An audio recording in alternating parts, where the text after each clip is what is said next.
Bonjour à tous, nous commençons le 5e Perek, Perek He Mishnah Aleph. Toujours concernant la Tefila, la Mishnah nous enseigne En omdim liitpalel. On ne se lève pour prier, c'est-à-dire pour prier la Hamida, les 18 bénédictions, et la mitor koved rosh, seulement avec soumission, avec crainte. Comme c'est marqué dans le Passouk, il faut servir Akadosh Baruch Hu avec crainte. Et la avoda, c'est la tefila, c'est la prière. Mitor koved rosh, c'est comme expliquent les Mefarshim, comme un machal, il n'y a pas que la tête qui doit être soumise, c'est tout le corps.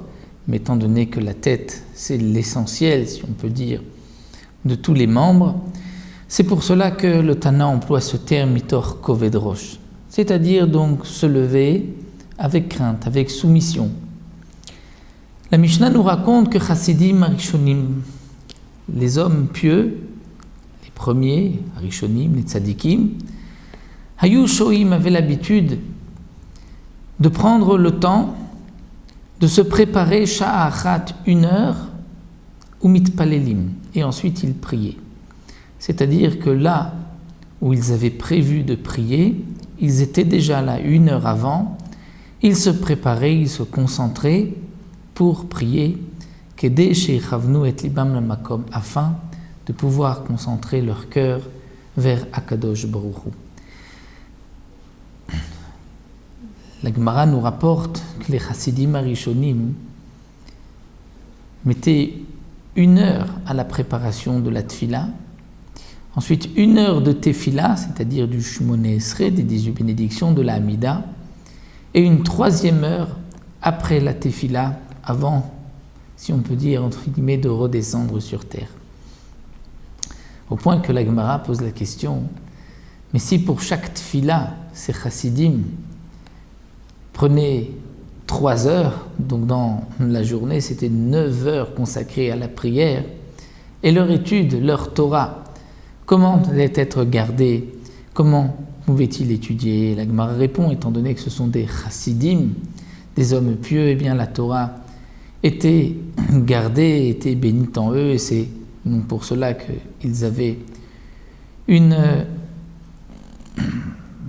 aide du ciel particulière, ils avaient une bénédiction, la Torah était bénie en eux, et c'est donc pour cela que malgré leurs 9 heures de prière, ils avaient le temps d'étudier, de retenir la Torah qu'ils étudiaient. Aujourd'hui, on ne reste pas 1 heure avant la Hamida, mais c'est une des raisons pour laquelle les Chachamim ont institué toutes ces préparations, la Tfila, tous les Mizmorim, les Psukei des Imra. De même, avant la Tfila de Mincha, de dire le Ashri Yeshve Betecha, pour ainsi se préparer et se concentrer. La Mishnah poursuit, nous enseigne Afelu Ameler Shoel Bishlomo, un homme qui est en train de prier. Il prie la Tfila de la Hamida, il ne peut pas s'interrompre au milieu de la Hamida. Même si le roi, Shoel Bishlomo, demande de ses nouvelles, le salut, Lo Yishivenu, il ne pourra pas répondre. Et bien sûr, comme le précise le Rav Ovadia Mibartenora, uniquement un Melech Israël, un roi juif, mais un roi non-juif, il doit s'arrêter de peur que le roi le tue. Si le roi non-juif ne comprend pas pourquoi cet homme-là ne lui répond pas à son salut, il risque de le tuer. Donc un Melech Israël, même si on doit du respect et la crainte au roi d'Israël, malgré tout, on ne va pas s'interrompre, même s'il nous salue au moment de la Hamida.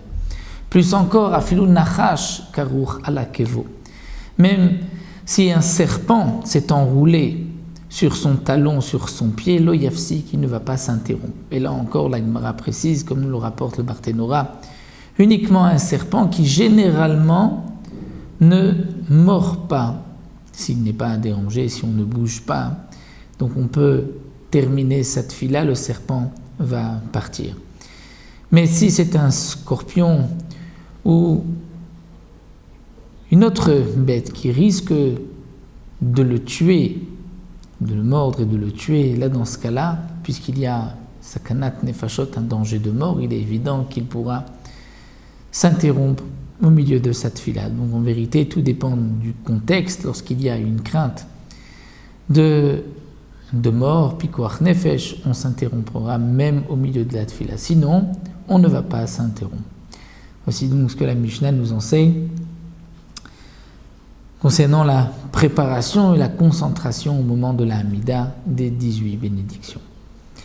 Pour les brachot du Kriyat Shema, le Yotzer, ça nous avons vu plus haut, dans quel cas on peut s'interrompre. La Mishnah l'avait expliqué dans le deuxième Pérek. Et là, le Tana nous parle de la Hamida elle-même des 18 bénédictions. On se retrouvera pour la Mishnah suivante, pour la Mishnah Bet.